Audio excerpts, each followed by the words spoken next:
Hello, my name is Rabbi Safdieh, and I'm here to speak about the important qualities of a leader. When I think of a leader, I think of Yehoshua ben Nun.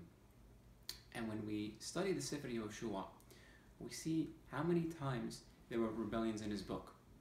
And if you look at the entire book, 24 chapters, you're only going to see it once. And that's an amazing thing, because for a leader not to have rebellions, or to have it one time like Yehoshua ben Nun, is a tremendous accomplishment. We have to understand why.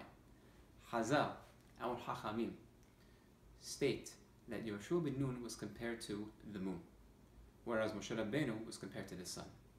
Now Yehoshua ben Nun was compared to the moon because he gleamed off from the brilliance and the radiance of Moshe Rabbeinu.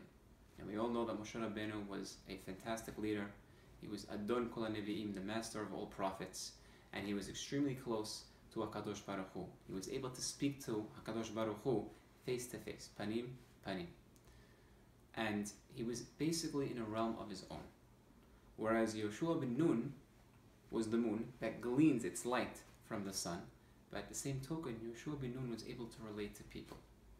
So if you look at Sefer Yehoshua, especially Perek Aleph, where the quote of Hazak ve'amatz is constantly being mentioned, Hashem to Yehoshua, and the Zekenim, the elders, to Yehoshua, and then later on in the Perek, it's mentioned how not only are we going to be with Yehoshua the same way that we were with Moshe Rabbeinu, but also anyone that tries to go against your order will be put to death.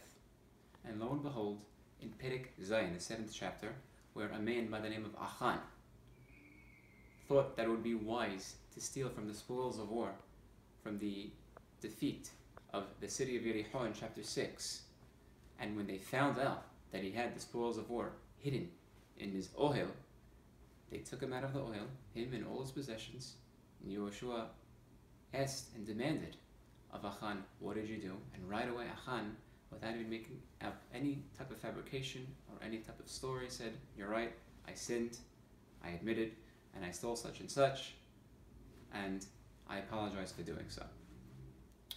And a little while later, Achan was put to death.